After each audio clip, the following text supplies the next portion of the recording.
Hello everyone. Welcome again to FORPROLI YouTube channel. My name is Givanildo Santos. I'm an English language professor at the Federal University of Southern Bahia, UFSB, on campus Jorge Amado in Itabuna, and vice coordinator of Extension Program Language Teachers Education, FORPROLI. I'd like to welcome you to the meeting of the project Let's Talk About Emotions, Talks with Experts, which is a joint action developed by the Applied Linguistics Research Group, GPLA, Emotions in Language Teachers Education at the Federal University of Viçosa, UFV, led by Professor Ana Maria Ferreira Barcelos, by the Outreach Program on Language Teacher Education, FORPROLI, at the Federal University of Southern Bahia, UFSB, led by Professor Suellen Thomaz de Aquino Martins, and by the Language, Teaching and Work, LET, research group at the State University of Rio de Janeiro, UERJ, led by Professor Gisele da Silva Colombo Gomes. Greetings to the professors Ana Maria Barcelos, Gisele Colombo, Suellen Martins, to our dear volunteers, Felipe Nunes and Jamile, as well as all the participants who are on YouTube with us. I now invite you to the conversation circle titled Empowered Teaching Using Signature Strengths and Appreciation with Professor Tammy Gregerson. And to introduce our speaker for this meeting and mediate the conversation, I invite Gisele Colombo Gomes, who is a professor at the State University of Rio de Janeiro. Gisele, it's on you now. Hello, everyone. Good afternoon. Hi, Tammy. Well, it's with great pleasure that I introduce Professor Tammy Gregerson, an associate professor of linguistics at Baylor University. Well, Tammy was previously held professorships in TESOL at the American University of Sharjah. Is it? Yep, that's exactly right. Yeah. Also, the University of Northern Iowa and the University of Atacama here in South America. Wow. Wow. She has authored 10 books, published extensively peer-reviewed journals, and contributed numerous chapters. Wow. She is great. Yeah, she also edited volumes on teacher well-being, individual differences, teacher education, language teaching methodology, positive psychology, and nonverbal communication. She has taught a wide range of undergraduate and graduate courses in TESOL programs, including methods and assessment, curriculum design, and culture, right? Yep. Well, in addition to all these things, she has offered webinars for in-service, or should I say emergent teachers. That's exactly right. And teachers worldwide. During the presentation today, please, everyone here, submit your questions for Professor Gregerson using the YouTube or Google Meet chat. Okay? And to help us identify them quickly, please write the word question in capital letters at the beginning of your message, and we will then relay them to our guests throughout the session. Well, we also share the attendance list in the chat during the meeting. But now, without further ado, it's my great pleasure to give the floor to Tammy, or Professor Tammy Gregerson. Woohoo!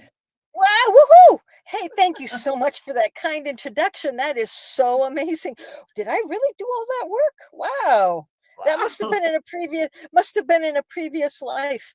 But you know what? I mean, I think that one of the wonderful things about being an academic is that the life is just so good. Life is so good. You know, teaching, what better profession is there than to be a language teacher, where we have such meaning and purpose? I mean, not just because we're teachers. Woohoo, teachers, all you out there, fantastic. Best decision you've ever made. But you know what? Also the part of the being a researcher and being able to create new ideas. I'll tell you something. You know what? AI's got nothing on us. And they said there's no way we're ever going to lose our jobs. You know why? Because AI can't generate new ideas. And what AI is going to do is just pick up all of our great ideas, and that's all it's going to do. So we just have to keep generating new ideas, and we're going to be just fine. So anyway, everybody, you know what? I want to start by, first of all, saying thank you for this amazing invitation.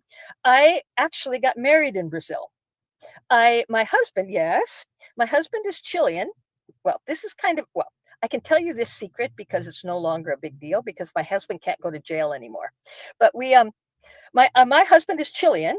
And when I met my husband, he had been married to a woman for a while, but you know what? They had been separated for years and years and years, but Chile didn't allow divorce. So we went to Brazil and got married in the Paraguayan embassy. And then we were able to kind of circumvent the idea that, well, only in Chile was he a bigamist. Anyway, nice story.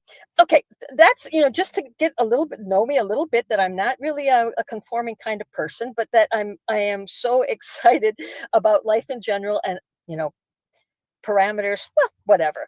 I'm going to talk to you guys today about empowered teaching using signature strengths and appreciation. And the thing about this is that I am a true believer, and I am going to be very zesty and enthusiastic throughout this because I really believe in what I'm saying. So next slide, please. Okay, so all of this, what I'm going to say today, is embedded in the idea of positive psychology. I know that most of you know all about this, but I have to talk about it for anybody who doesn't. So it's going to be very brief. The whole idea here is that positive psychology started to be a big deal around the turn of the millennia when Seligman became president of the American Psychological Association. When that happened, he could but he could kind of maneuver the research agenda of a very powerful professional organization. And he himself was a positive psychologist. And funny thing, he himself calls himself a curmudgeon. He is grumpy. So it's very funny that Seligman actually went into positive psychology because he is a self-proclaimed grump. Anyway, so what does positive psychology seek to do? It aspires to understand how people flourish and experience well-being. It identifies and promulgates the strengths, values, and potential in individuals and their social milieux, that is, their context, not merely the deficits. It pursues a holistic, balanced perspective of flourishing by taking into account the positives and adversities of both psychological and social dimensions. Here's the thing, everybody. Until positive psychology came along around the turn of the millennia, what had happened in psychology is that we had been paying way too much. We had been paying an incredible amount of attention to adversities, psychosis, neurosis, neuroticism, anxiety, depression. And these things are real and they're very important to be studying. There's no question about that. But the fact of the matter is that not all of us have a dysfunction. Not all of us have adversities that we can't really take in, right? So what happens in positive psychology is what we say here, taking into account the positives and the adversities. So positive psychology doesn't say that there is no negative emotion. Negative emotion is absolutely necessary. So in this talk of emotion today, I'm going to be advocating for a stronger, higher propensity of the positive over the negative, and not the complete eradication of the negative, because that's not going to work. Why is that? Well, because negative emotion has a purpose in our lives. Number one, it tells us how good life is when it's not negative. I spent a year and a half at a job recently that I didn't realize how awful it actually was until I quit, because I was, pulling into I was dipping into that resiliency store, right? But in the end, what happened was that I was able to create strategies for that. But now what happens now? Now I am in such a fantastic position that now I love my job even more because now I know this is what I really want. That negative part was necessary for me to see how good this one is, to be so grateful, right? And to actually savor every day of my teaching career because I'm no longer an administrator. Woo, woo, woo, woo. So I'm going to go on to the next slide, please. Okay, so what I'm going to be advocating for right here and throughout this entire webinar is an anti-deficit strengths-based approach. What does that mean? It means we have to avoid positioning specific social groups or individuals as problems that need fixing. Sometimes we perceive language learners as problems to be fixed. We have a huge problem in the United States that we get immigrants coming through and coming into our ESL classes in the language in our mainstream classrooms, and teachers are treating them like they're broken, like they need to be fixed. Oh, you don't speak English, you need to be fixed. What they don't see is that this person is an emergent bilingual with a full language already intact and life experience that's going to support whatever it is that's coming up in front of them in terms of their language journey. So why do we focus on these learners as something in need of something, as something deficient? No, these people have a complete language behind them. They have a complete set of amazing international experiences. So how are we going to call them deficit, right? So what else am I going to be advocating for today? To explore and understand lived experiences without labeling them in negative terms. Why does everything have to be in negative terms? It just is. It just is. You don't have to say good. You don't have to say bad. It just is. Okay. Next slide, please.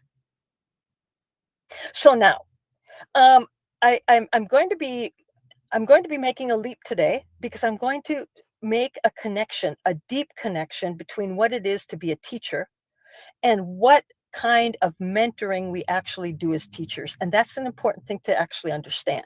So today's purpose, we're going to explore the merits of mentoring as teachers via strengths-based approaches, with the idea that when we go to act, we're acting from a position of power and strength rather than from a position of having something fixed and broken.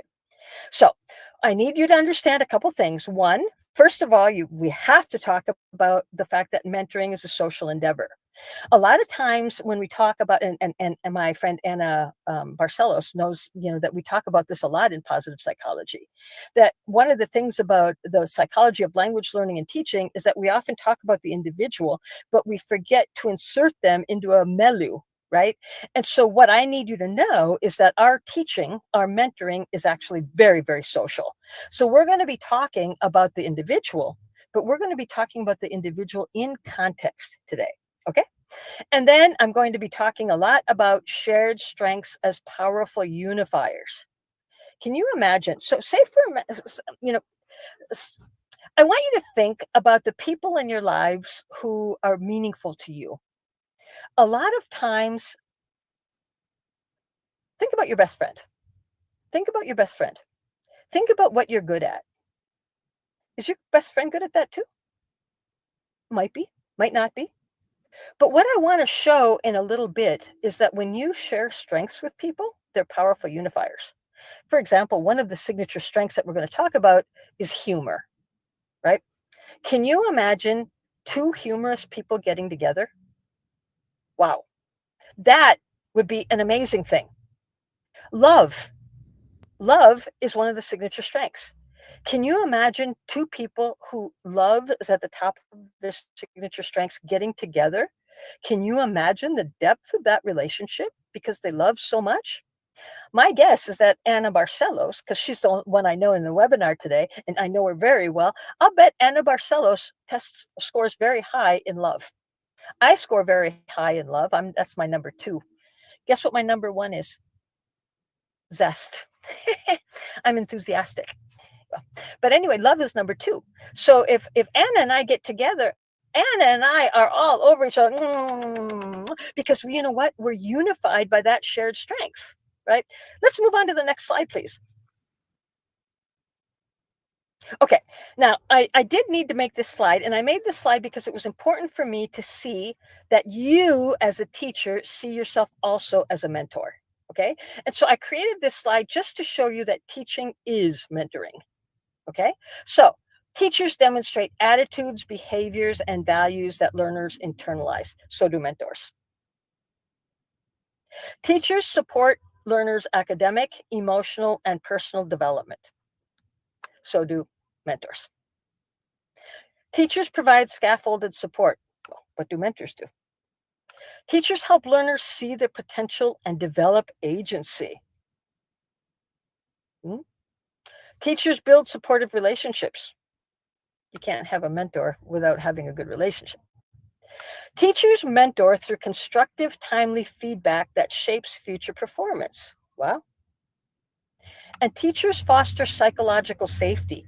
I want to make sure that we all understand what I mean by psychological safety. Psychological safety means that you feel confident enough in your environment to be able to express your own ideas and your authenticity. So if you don't feel confident to express who you really are, and maybe even to express disagreement in a very kind way, of course, then you don't have psychological safety. Psychological safety is just that. I feel good about being able to be myself in where I am. And so this is a positive classroom culture. And this, you know what this allows? When you feel that, you're willing to take risks. You know what? When I was invited to speak today, I knew that any place that Anna would invite me, I would be psychologically safe to be authentic. Sometimes, I can get over the top. But you know what? I feel authentic. I can be who I am because I know that when I'm talking to language teachers, there's psychological safety in that. Teachers, let teachers be who they are, right? That's who we are, right? Okay, next slide, please. So what is mentoring? I'll be real quick with this. This is just a nice definition from Suellen. Creating a meaningful relationship with another person with the focus on the quality of that relationship. Mentoring is distinguishable from other activities because of the emphasis on learning in general and mutual learning in particular. Nice, huh? Very nice. That's a definition I'm going to be using as we're going on. Okay, next slide, please. Okay, now remember that we're going to be talking about mentoring, and we're going to be using signature strengths. I've been talking already about them, and I hope that I've whet your appetite for learning something really, really fun and really cool in positive psychology. In fact, this is probably one of my favorite research tools in all of positive psychology. And in this, I'm a true believer. Okay, so what are signature strengths? They're the positive parts of our personalities that generate feelings of authenticity and engagement. Each of us possesses all 24 virtues in action, that is, signature strengths, and in varying degrees. And these are reflecting exclusive character strength profiles. I'm going to get to how that works in a minute. Could you, another slide, please? Because here's going to be where how they develop this. Okay, this is the important part. You're going to say, well, what are strengths? What are virtues in action? Okay, actually, it was Seligman and Park in 2004 who developed this survey. And it was created as a reaction to the disorder focus of the DSM. The DSM is that big, thick book of psychological dysfunction, right? Okay, neurosis. Oh, that's page 56. Oh, psychosis. Oh, that's page 104. Okay, you see what I'm saying? So they've got this huge dictionary of maladies, of psychological maladies. And so that's what they use to diagnose people, right? And so what Park and Seligman said was, we're trying to balance this. And so we're going to be creating this whole idea of strengths. And this strengths is going to be something like, we would like to diagnose you with what you're best at. Can you imagine? I'm going to diagnose your best. Okay. So this is meant to identify what is right with people, and they were crafting a single taxonomy of core character strengths. How did they do that? They brainstormed an inventory of positive personal traits. They consulted poetry, literature, pop culture, philosophy and religion, And they did this across cultures, across history. And they wanted to discover the perfect virtuous traits. And they said that this was everything from Exodus, the book of Exodus, to Pokemon, right? So this is what happened. What they did was they went out across the world to find out what all cultures value. Now, I'm not going to say that all cultures value all of these strengths the same way, right? And we know with Hofstede, for example, in his dimensions of culture, that cultures value different things at different times, right? And so I'm not saying that all of these are valued the same across culture, but I would suggest that you'd be hard pressed to find a culture that doesn't value something of some of these. Next slide, let's look at what these are. Okay, so what they came up with was 24 strengths. Okay, thank you for making that bigger. I can read it now. And they did it in 6 categories. Okay, so they got the 24 strengths and then the 6 categories. The 6 categories are citizenship, courage, wisdom, transcendence, humanity, and temperance. And within each of these are a variable number anywhere from 3 to 5. So we have things like fairness, leadership, teamwork, bravery, perseverance, honesty, zest, creativity, curiosity, love of learning, judgment, blah, blah, blah. Okay, and on. So you can take a look at this wheel and you can see that there are 24 signature strengths that human beings share, and we all have a little bit of everything. And I had mentioned that my top was zest and love, and those two, depending on my mood, those two switch the top position.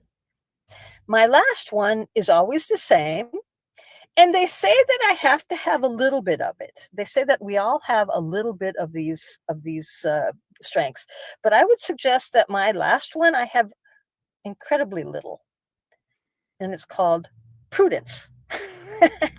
Prudence means I have a filter. Prudence means having a filter. So I'm a zesty person with little prudence, but according to Seligman, I have to have some. Next slide, please. Okay, now, I love this slide because I want you to think about this. Okay, I know that some of you have not taken the survey yet. Okay, some of you have not taken the survey yet. But when you looked at that wheel, I'm kind of pretty sure that you were looking at that and thinking, I wonder what I am. And then you probably picked 1 or 2. I hope you did. Because I want you, could you go back 1 second, Giovannini, to the slide before? Could you just take 1 second and look at that wheel? Just 1 second. So I was reading some of these, and then I thought appreciation of beauty, gratitude, humor, spirituality, hope, love, kindness, social intelligence, forgiveness, humility, prudence, self-regulation. What I want you to do is just choose one of those that you think is your highest. I hope that later you're going to take the survey when you're offline. But for now, just choose one. Thank you. Next slide again, Giovannini. I don't know how to pronounce his name, so I'm going to call him Giovannini. Hey, Giovannini, slide again. Thank you. Okay, so I want you to think about that strength that you just chose. Okay, and now I want you to answer this question. How do you feel when you use that strength? How do you feel when you're operating from within that strength? Because according to research, this is how you should feel. A sense of ownership and authenticity. Look, guys, when I can be zesty and enthusiastic, I feel authentic. If I'm asked to be professional and really kind of bajada, I don't feel real authentic. Intrinsic motivation to use the strength. You know what? I love going out and just being with people and being enthusiastic and passionate about what I do. I'm motivated to do that. A rapid learning curve. When you're using your signature strength, when something new comes into your life and you need to learn something new, when you can operate from the strength that you have, You're much better than if you're operating from something that you're not good at. When you use your strengths, you feel invigorated rather than exhausted, right? If you have humor, I've had, people have humor as their number one. And when you can use your humor, the invigoration of that is just, you listen to a person being funny. A teacher whose natural character strength is humor, I mean, it's invigorating, right? How about this sense of inevitability when you use the strength? You know what? Try and stop me. When you're working from a position of strength, you feel like you're unstoppable. You feel excited, particularly at first, right? You feel like you want to act in accordance with it. You know what? If somebody said that, you know what, Tammy, you have to just start acting less passionate, I would feel like I was missing something. I would be yearning to bring that back into my life again. The creation and pursuit of fundamental projects that revolve around that strength. When we know our strengths and we consciously invoke that strength when we want to create something new, it's life-changing. Continuous learning of new ways to use the strength, right? Now, Seligman in part created the VIA for us. Well, one of the purposes in creating the VIA was to use it as an intervention so that people, once they knew what their strength was, they were asked to use it in new ways. Okay? So it's not just enjoy the way you're using your strengths. It's also, what is your strength and how can you use it in new ways to impact positively the life of others? Okay? And then, of course, the discovery of the strength as owned in an epiphany. You feel like, wow, that survey really got it right. That is really who I am. I'm going to work at this, right? Okay, Giovannini, next slide, please. Okay, now I'm going to show you 2 studies that we did that were so fun, amazing, and they're very practical. Okay, now you have to understand that I don't teach language. I educate teachers, and so most of my work is in those kinds of classrooms. But please try to make the leap from what I do as a teacher educator to what some of you might be doing as language educators, because the leap is there and it's not a big one. Okay, so I'm going to be showing you what I did in a teacher ed classroom, but we're going to be talking also about what you might do in your language classrooms to increase the positive emotion of your learners. Because remember, the notion today working with emotion is that we want to have a higher preponderance. Whoa, a higher preponderance of the positive. Oh, preponderance of the positive. That's good. Higher preponderance of the positive than the negative. Okay, so that's what we want to do. So as we're looking at this, please try to make that leap for me. Giovannini. Okay. Mentors are able to promote reflective practices through their supportive, positive partnerships. Teachers, too, because a teacher is a mentor. Now, in my case, everybody, my pre-service teachers are the learners, okay?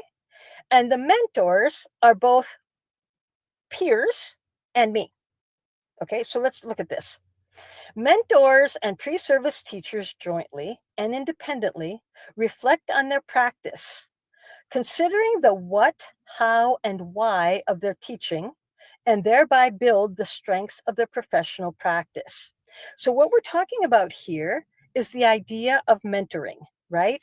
And so as we're mentoring, whether we're doing it with pre-service teachers or language learners, we want them to know the what, how, and why of what they're doing, right? Next slide, please.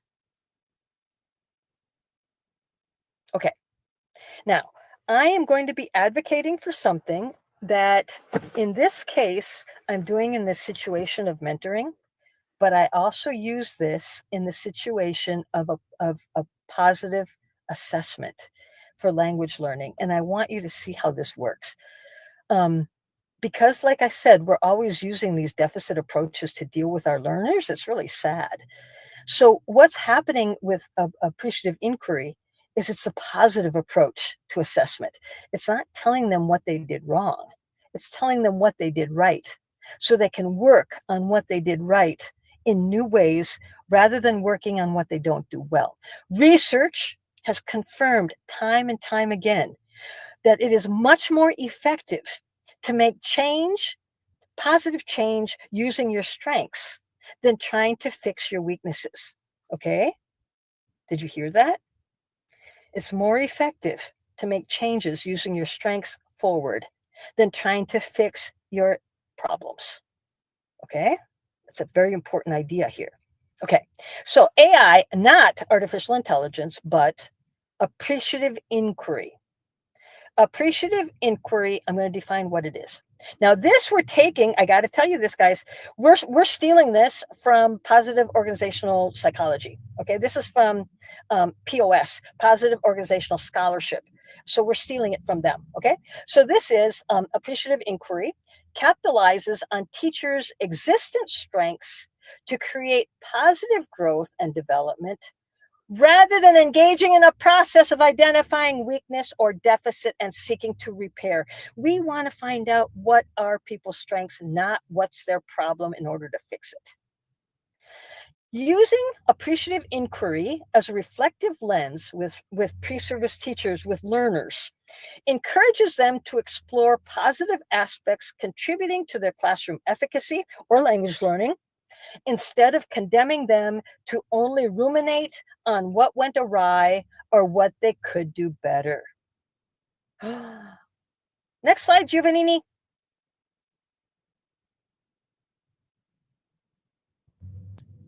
Giovannini went to do his laundry. There we go. Okay. Okay, we're going to work with two research questions here. How do pre-service language teachers respond to an AI approach to mentors' feedback on their teaching simulations? We could also say, how do language learners respond to an AI approach to mentors' feedback on their writing and public speaking?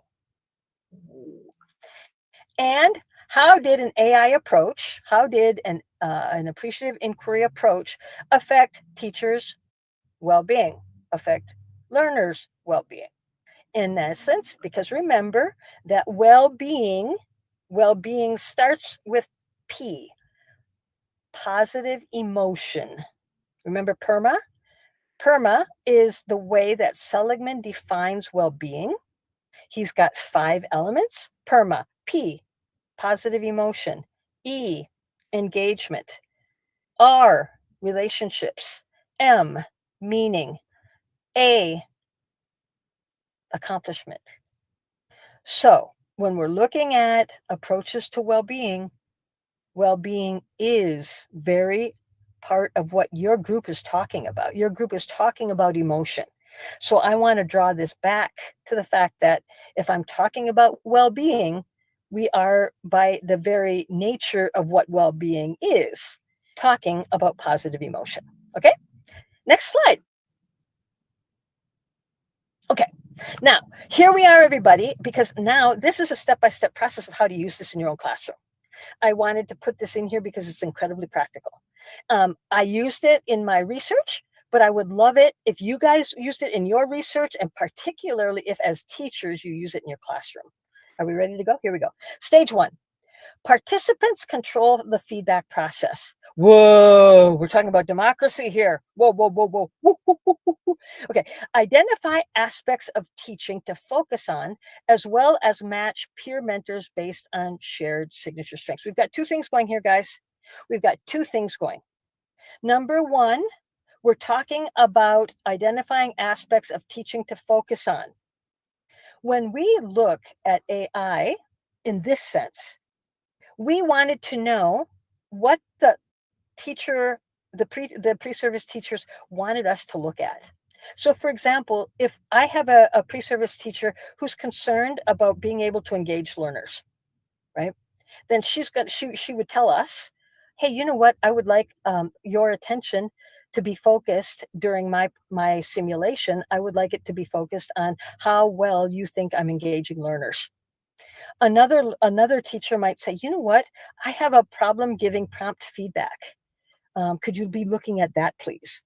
Or, hey, you know what, I know how important the right questions are in the classroom, and I feel like my questions are too at a low level, and I want to bring up the level of the question, but keep the language simple.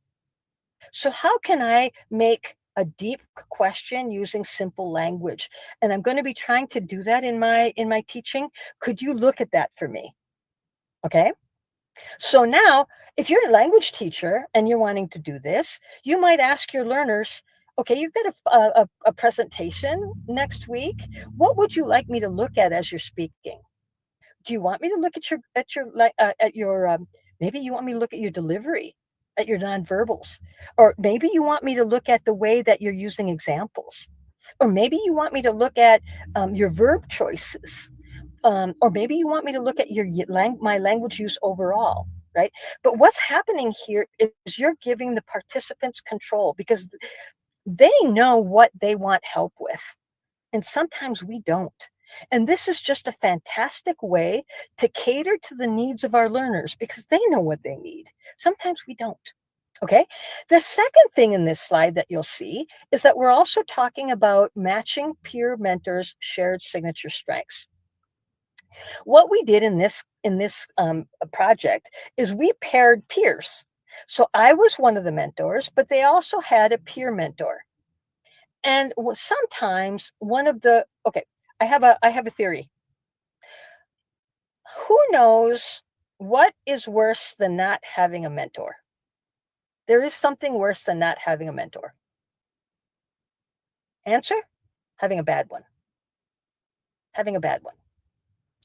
I had that happen to me. In fact, it was a funny thing. When I got my job at the university of where I was before, I won't say it because somebody might know who I'm talking about. My department chair provided a mentor for me from day one.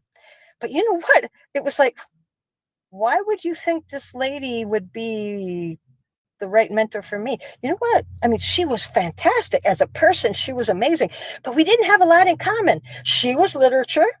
I'm linguistics. I'm kind of a free-for-all agnostic. Guys, she was a Wickham. Do you know what a Wickham is? She was a witch. She did witchcraft, and she named her kid Merlin. And not there's anything wrong with witches. I mean, good. I mean, do you do you? But you know what? I was like, this is a strange thing, because we would spend all of our mentoring time with talking about witchcraft. And so I didn't get much on linguistics or on literature. So what happened then?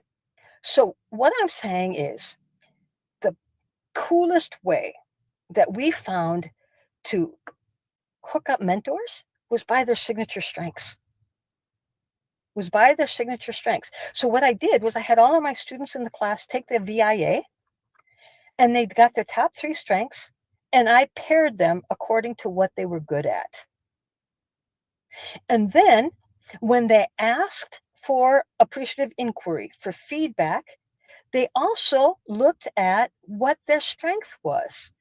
And we were looking throughout their teaching at how they use their strength. So we were holding our teachers accountable for using their strengths. So imagine how powerful that might be with learners in your classroom, matching them on their signature strengths and having them provide feedback to each other on their language use and on their use of that signature strength that they share. Isn't that cool? Wow. Okay, Giovannini, next slide, please. Okay. Observation by mentor and peer mentor.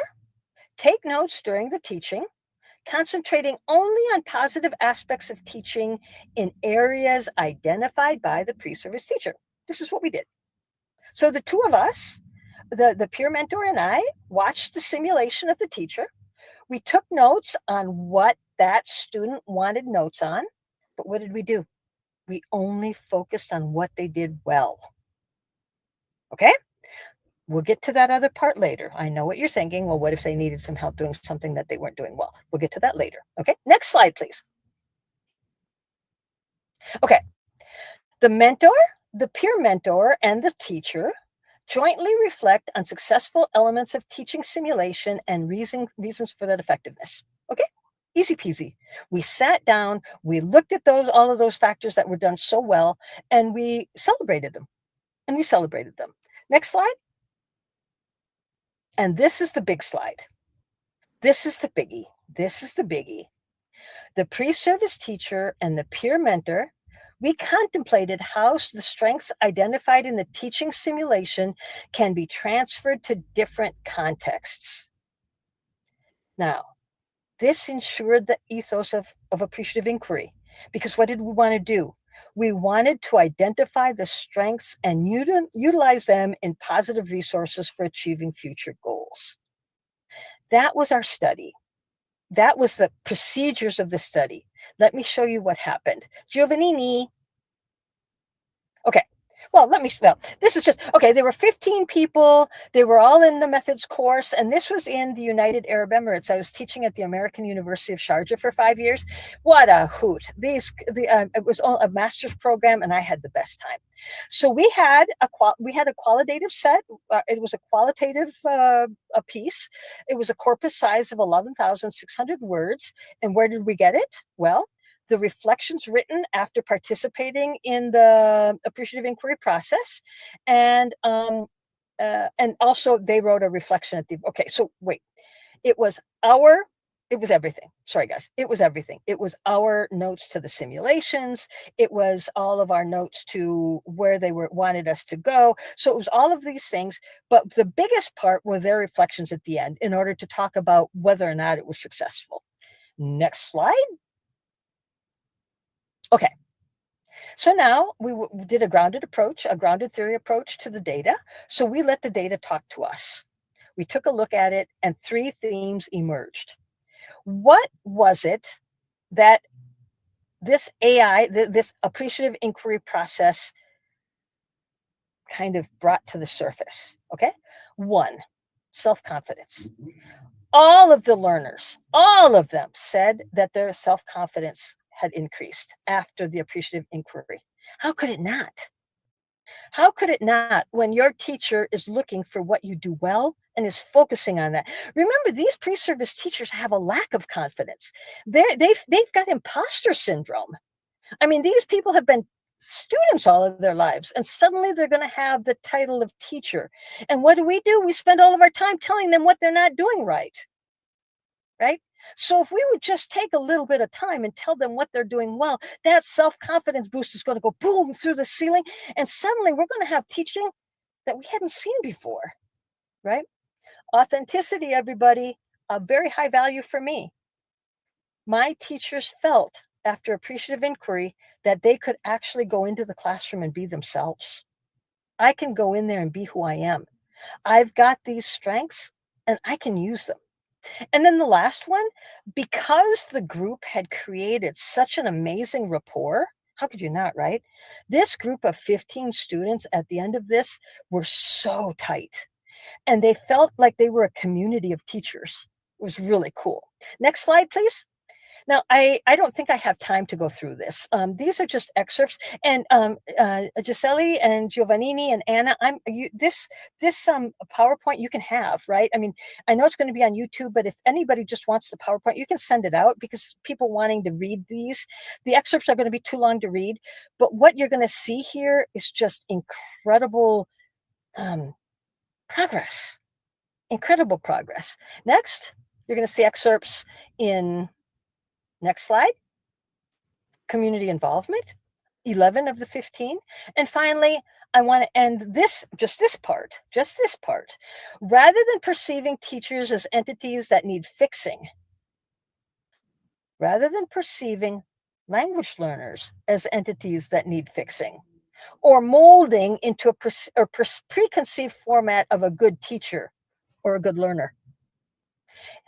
Appreciative inquiry distinguishes itself from other types of feedback by concentrating on the worthiest of what is. Look, concentrating on the worthiest of what is. Thank you, Anna, for that applause. Empowering individuals and employing these strengths as a springboard to construct future opportunities of growth. How cool is that? I mean, I have to say, you know what? You guys, we've got the best life. I mean, how can we not love doing this kind of research and finding all of this fantastic data to help our teaching, right? Okay, next slide. It's going to be the next slide is going to be also using signature strengths. And this is going to be also as a gateway to more effective language teacher mentoring. And this is, I'm going to go through much quicker because now you know the ropes. Next slide.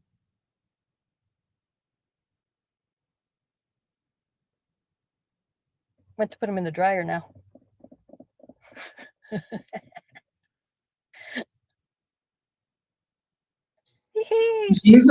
Eva. Oh, there we go. Yes. Thank you, Giovanni.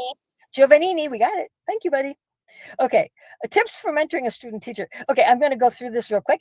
A role and relationship between mentor and mentee needs to reflect more closely the notion of critical friendship. That's coming from my friend Tom Farrell. Tom Farrell is amazing. If you've never read his work in teacher education, I highly recommend anything that Tom Farrell has written. But he talked about mentoring and teaching, well, teacher mentoring as a critical friendship. I love it. As opposed to what Hobson and Maldoris were calling judge mentoring. Well, that's kind of what we do anyway in the classroom. Hey, wasn't that supposed to be the past tense? You know, we went over, past participles yesterday, and that was the wrong answer. Didn't you study last night? Well, a little bit of judge mentoring there. I call that, not even judge mentoring, more like judge messing.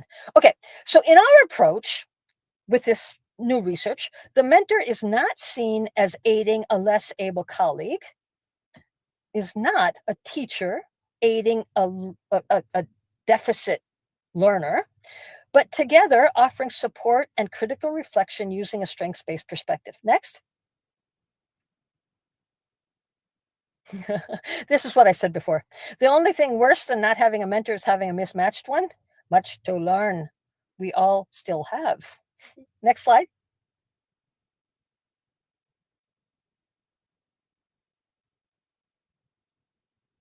Okay, these were the two research questions for this project. What is the nature of the advice that experienced teachers offer to less experienced counterparts with similar signature strengths? And two, do emergent teachers respond positively to the acted upon advice provided by their mentors? If so, in what ways? Now, what's kind of fun here is that Giselle and I were kind of laughing before we got on here because we were talking about the word emergent. When I call somebody an emergent teacher, doesn't that sound way better than a student teacher? A student teacher means, you know what, you're not a teacher yet. An emergent teacher means you are a teacher and you're emerging in that identity. So let's call them emergent teachers in this one. Yeah. Woohoo, Ana Barcelos. Thank you for that applause. Next. Giselle Colombo, thank you for the love. Okay, so now here's the methods. I had two participant groups. Now, beware, everybody. Ana Barcela knows this. When you become a Facebook friend, you immediately become a person who will be a participant in any of my studies. So here we go. Two groups. Yep. We had two groups. The mentees. These are 5 of my undergraduate emergent teachers. And then my mentors were 3 experienced teachers. Now, these 3 experienced teachers were mine. And they were mine because they're already in the field and they had been my students. I knew these teachers. I knew them well. And I knew that I could match them with my students without any kind of concern because I knew they were going to do a better job than even I could.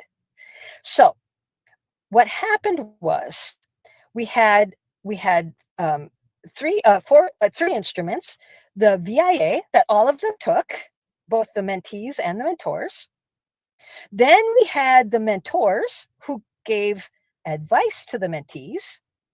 And then we had something that I created that came directly from Seligman, and the application of signature strengths. Because Seligman says, when you apply signature strengths, these things will happen. So what I did was I used his language and created 6 questions, pre and post, that would allow students to see whether or not this process of mentor-mentee was helpful. Okay, next slide, please. Okay, here are the results. Very interesting. My emergent teachers, I need to explain, my teachers in this case were from the Midwestern United States. And it happens that cultures tend to value certain things. And I need to tell you that I come from this university was in a rural place and with very highly religious people. They're just good people, farming people, just the salt of the earth kind of people. And so you'd expect these kinds of virtues to come to the surface, right? So we had kindness, 16 hits on kindness. Fairness, another 16 hits. And then honesty, 9 hits. Okay. And then we had love with 8 hits and humor with 8 hits. That profile is very normal. Sorry, I would expect that kind of profile from that demographic of students. Okay.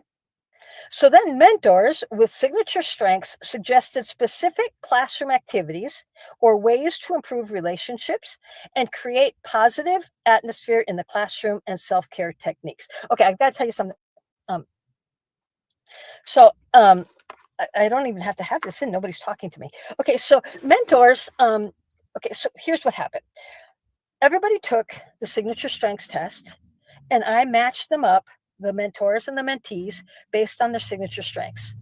Then I asked the in-service teachers to provide my emergent teachers with all the advice that they could based upon how to use their shared signature strength in the classroom. Isn't that the coolest thing? So what if the teacher shared humor? Then that mentor teacher is going to be telling the emergent teacher, here's how I have been using humor in my classes and has worked very well. You also are good at humor. Try this, right? We share creativity. Creativity has worked really well for me in my classroom in these ways. See if they work for you. So then what happened was that my emergent teachers were tasked with using the advice of their mentor. Okay?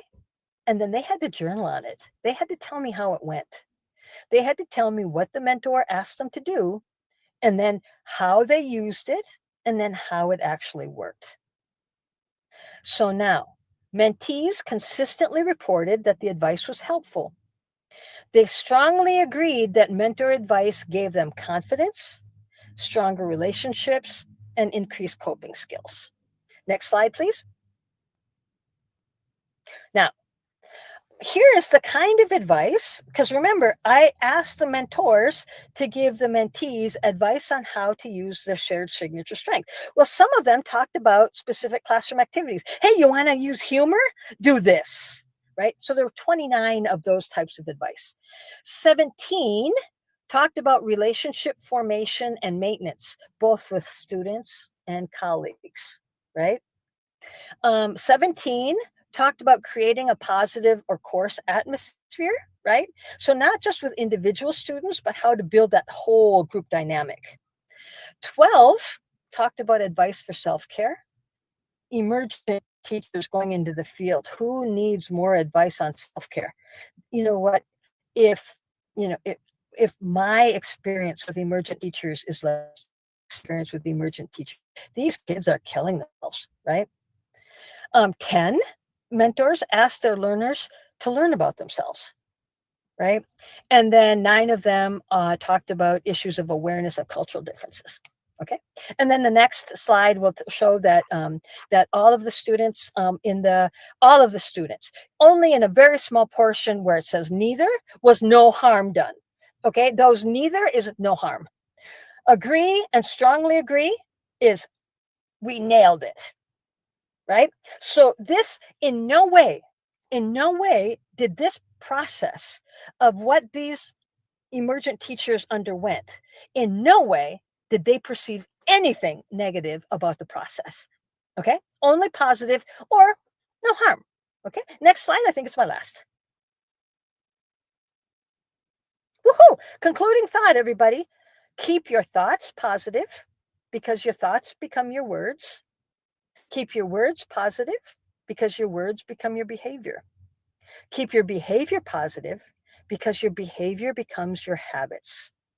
Keep your habits positive because your habits become your values, just like we're talking about. Keep your values positive because your values become your destiny. That's just Mahatma Gandhi. Thank you very much. Rest in peace, buddy. Right? Amazing.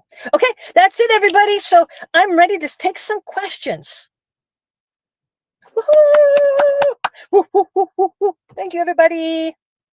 Did you see the two? Did you see the two? Oh, wait. I've got to put this in. What am I doing? Oh, is somebody talking to me? No, we are just applauding. Yes. Okay, great. Just, Let's put our hands up to you. yeah. Woohoo! Hey, did you guys see these two pictures I have on my front page? I love this. Did you see the two people, or the two monkeys picking the gnats out of their hair, and then the mother picking the pulgas out of this hair? Yeah. Well, that's love. That's love. Tim, I'm sure there are many questions for you today, and I would like Jamil to start asking the question she has received from one of the participants. Well, and then Jamil, would you please read the questions we have? Sure. There are two questions from a member of the group Language, Work, and Teaching, and her questions are related to her present research. The first one is, in your study, mentors and new teachers work together using their strengths. How do you think this strengths-based approach could help teachers who work in very difficult school contexts, like public adult education with many daily challenges? Right. You know what? Thank you for that question. That is a fantastic question, because you know what? What that comes down to is that they need this more than anybody else. I mean, when you're working in difficult situations, look, when life is easy, you don't tap into your resilience, right? When you have positive emotion, that positive emotion is building up your resilience, according to Barbara Fredrickson, right? So when we've got, teachers working in really difficult situations, 40 kids to a classroom, swinging from light fixtures, not much parental involvement and not much support from administration. I am so sorry. I am really so sorry. Those are the teachers who need this kind of mentoring even more. Because what happens, and what I would love in this case, and for my friend who's doing this research, what would be really cool is if you paired people with in the same trajectory, so that there's empathy, right? So that find somebody who knows what it's like to teach 40 kids with no administrative support and no parental involvement. And when you find that teacher who's figured out it happen, those are the ones who need it most. So it would be amazing for me to see some research done with those teachers, those in-service teachers. Not, my emergent teachers have different problems, right, than the in-service teachers who are working in very difficult places. And those teachers in difficult places, God bless them, they need more help than anybody else in terms of positivity. And if we can be there for each other, if we can find in-service experienced teachers who share the same signature strengths and have them mentor each other over the course of a semester, and then get their feedback, weekly journaling and weekly feedback on how that once a week, you might want to do that mentoring once a week for like 10 minutes and see what each one is doing, even if it's just a 10-minute a week thing, but their shared signature strength right? So go with that and then have them come together. I would love to see a piece of research on that. Now, I don't know what research my friend is doing who asked that question, but I would love that. Did that answer the question? Yeah, and we will love to have your help and your suggestion while we are conducting this. I'm in. Yeah, if anybody wants to do that with me, I'm in. Oh, wow. This is Natalia Vieira's questions. Okay, So Natalia, write to me. Nati, send me an email and we'll get moving on this. All right. There's more because from her. You know what? I am very, very interested in getting involved in the Global South. I mean, you guys, the Global South really needs a leg up. I mean, you guys don't get the research support that we have. You don't get the, the emotional support that we have. And so the Global South really needs publishing help, right? So, Nati, if we're working on this, we're in. I'll help you get published in a good place. Great. Wow. There are more questions from this group of teachers who take part in my research group. It's language, work, and teaching. So I'm going to ask them to send a bunch of questions to you. Right, Jamil, there's a second one. And after the second question, Jamil, I would like to ask a personal question to Tammy. Get ready for this. Oh. All right, so the question number 2 is, you show that using signature strengths help teachers feel more authentic and connected with the students. How could this approach support teachers who work in vulnerable communities where emotional stress and pressure are very high? Right. Similar to the first one. You know what? And here I'm going to change my answer, not change it, but add to it. In this situation where you've got vulnerable populations, you know what? I would love to see another piece of research where we're not looking at teachers mentoring teachers, but I would like to see if there are any administrations that have any interest in boosting the morale of their teachers. I would love to see these vulnerable populations. Where are their administrators who care about the emotional quality of their teachers and teach them to do appreciative inquiry with their own teachers? Because appreciative inquiry is even more powerful when it's coming from somebody who has power, right? In my situation, I was the professor and I was giving a grade. I had power, right? Which was different than the peer mentor. Right? In the situation of classroom vulnerable places, the person with power is going to be the administrator. And if that administrator could go into the classroom and show with appreciative inquiry that they see that these teachers are doing brilliant work with vulnerable populations, what an emotional boost that could possibly that would be. So now we've got 2 research projects. One on mentoring on teachers, but another on administrators using appreciative inquiry for teachers working in vulnerable populations. Love it. Well, thank you. Clara, are you there? Yeah, I'm here. Yeah.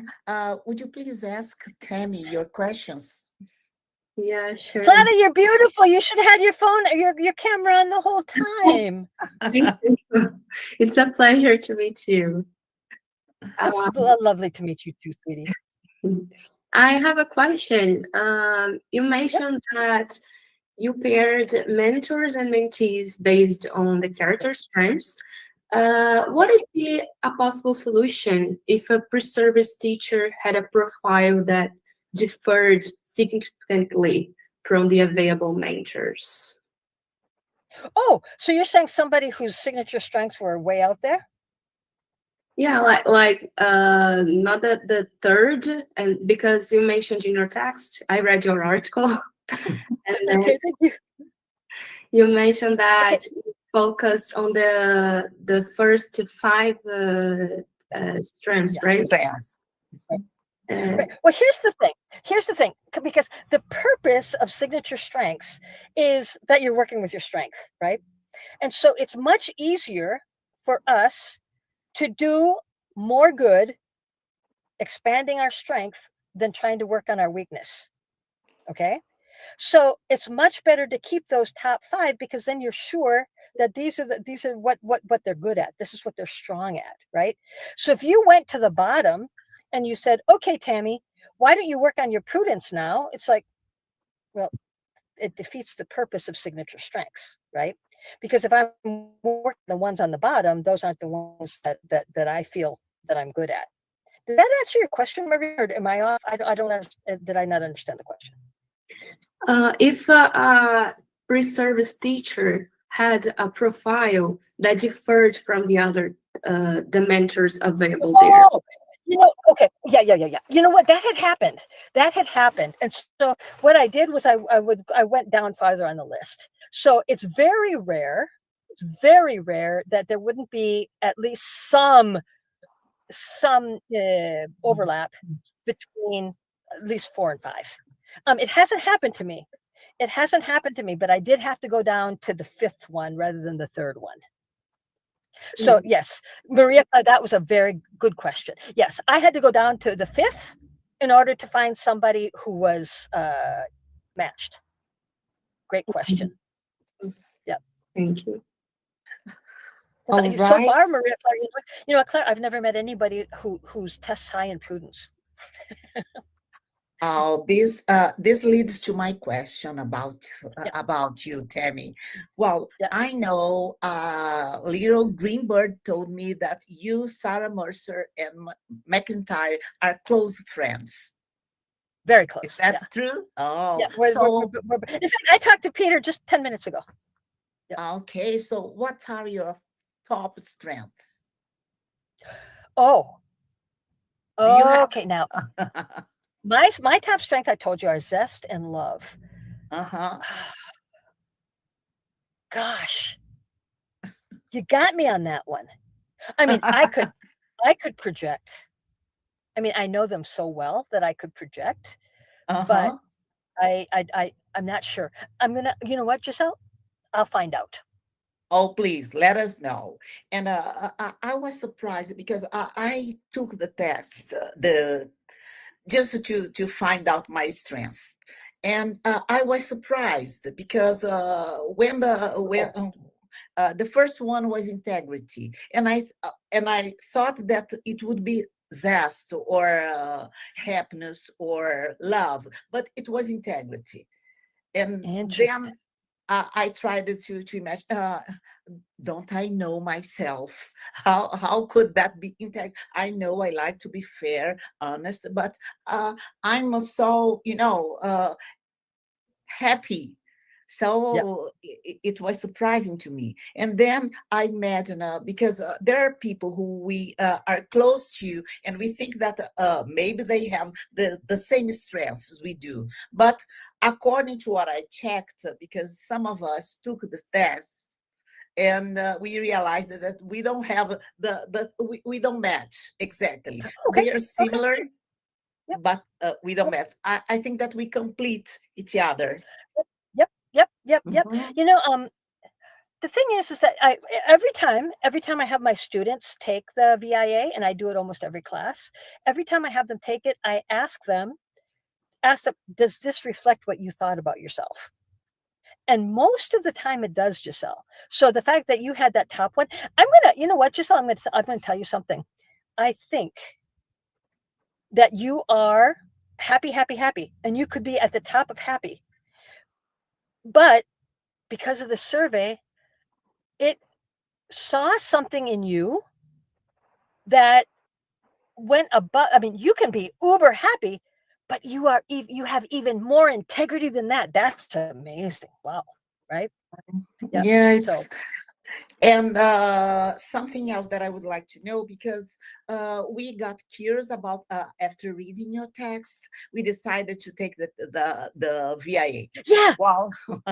And I was surprised because if we access the site, there's a page that we should pay for it. How do you do that with your students? Oh, I Do you don't pay have for a? it.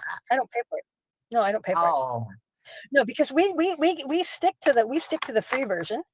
We stick to the free version, and the fun thing about that is that what happens there is that they use our data. oh, Right? good. So Mhm. when we consent to do the survey, we take the survey, but they use our data. So it's All right. free. It's free, but they Mhm. also get something back. They get our data. Oh, good to know that. It's important. We Yep. got really interested in doing something similar the way you did. Fantastic. I would love that. And let me see the results. Oh, and we would like to share with you and get I your would love that. opinion and suggestions. Send it to me before you send it in. Okay, for sure. Well, something that one of the teachers of our group is a question related to spirituality. You mentioned something about spirituality in your text. What meaning is attributed to it? Which is mentioned in the text as a character strength? What type of spirituality are you talking about? Okay. We should be asking, what kind of spirituality is Seligman and Park talking about? So if you test high in spirituality, it's with the items that they developed in that survey, right? So it's not my definition of spirituality, but rather Seligman and Park's definition of spirituality. And I don't have it off the top of my head, but if we go online right now and look at the VIA.org, they will define spirituality there. And it's not like, do you go to church? So it's not like that, right? It's more of a, nowadays, here in Brazil, we have many people paying attention to well-being and to doing exercises, breathe in and breathe out to relax before, can you consider that a type of spirituality exercise? Oh, sure. Mindfulness, right? Because you're getting in touch with that inner self. That's spirituality. Oh yeah, it's the spirit. I mean, anytime the yoga, getting in touch with that, the mindfulness, all of that is spirituality, and it's not going to church, because people who go to church sometimes are the least spiritual people I know. I agree with you. I totally agree. Yeah. You're right. So you know what, Giselle, if we can, let's just have the definition of spirituality be woo-woo. Woo-woo? Woo-woo. Yep. Okay. All right. Okay. Well, there's a comment of one of the persons, one of the guys attending our meeting. Jamil, it's Alexandre Badinho's comments. Can you read it, please? Sure. He says that teachers in general need mentoring of this type, sharing signature strengths. Yeah. And so I already told us how we can take the inventory online. Do you have the? Oh yeah, www.via virtues. What is it? VIA strengths. VIA strengths.org. Oh, thank you so much. Yeah. And there are also lots of people thanking you. Yes. Oh, thank you. Thanking you for your talk. Thank you, guys. Thank you, everybody. It's been a great talk. A pleasure. Thank you so much. Well, I guess we still have a lot of questions, but I think that we will end up running out of time. And before we run out of time, I would like Ana to say some words to you. Ana, please. Thank you. Hi, So, Ana. Tammy, I love Oh, you, Anna. I love you too. Thank you so much, Tammy. No, I was just going to say that I met Tammy in 2014 in the first PLL conference in Austria, in Graz. And I remember that day vividly. You know, we were in a hotel lobby. I was arriving with Rebecca. Now, was Rebecca there? Yes, she was. Yeah, She Rebecca there. was there. Yep, Rebecca Yeah, was that's there. right. Yeah. Yeah, because So, she got pissed off with Zoltan Dornier. Remember that? Yeah. Yeah, so that was a great conference. We had a tour to the winery. We drank wine with Zoltan Dornier. Remember that? It was wonderful. Yep, But fantastic. anyway, It so was a great since time. then, you know, Tammy and Sarah and Peter, they had the call for papers for the first positive psychology book, which I have here somewhere. And Anna wrote for us. Woo, woo, woo, woo, woo, woo, woo. This one here, positive psychology. Okay, no, can you see it? And show No, yours. You Yeah, wrote. this You one. wrote one on love. Yeah. Uh-huh. Yeah, that's right. So it was a great, you know, so the first one, isn't it, Tammy? Wow. First The one. first one. First It one. was, you know, I remember in the PLL in 2014, you were distributing the call for papers, and I decided, okay, let me try this, you know, and after several rounds of revision of wonderful, compassionate, and loving review by Sarah Mercer, I never forget her feedback because she's really, really kind in her feedback. Oh, So it And got she's also a published. stickler for definitions. Yes, that's right. That's right. And how So do you define love? Yes, exactly. Oh, propose I an remember agenda. that. Yeah, propose an agenda for the future. Anyways, but then since then, you know, then in 2016, we had the symposium on love, and you were there with Peter as well.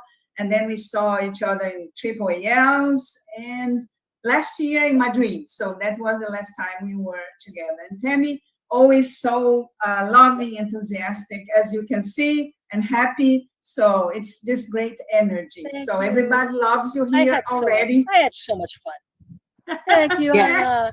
I had so much fun. well, so let much me fun. Yeah. and let Yeah. me tell you a secret. When I watched it would be a presentation, but at the end, it was a talk between you, Sarah, and Peter this year. I don't remember the month, but I was attending it. And after that, I told Anna, we are going to do the same. We are going to join on a weekend, drink wine. It's right. Yes, that's what we're going to do. That's what we're going to do. Yep, let's do it. Next time I'm in Brazil, you guys bring the wine and I'll bring the fun. Yes. Well, so you see, there is this opportunity. You know, Richard Sampson, we were talking, and he's on the board of Apple, right? And he said something like, "Well, why don't you guys try to do it in Brazil?" And I said, "Well, I'm not going to propose my name, but Gisele or Valkyria in Belém do Pará, where COP is happening now, you know, the Amazon region. So they're trying to go to bid for it.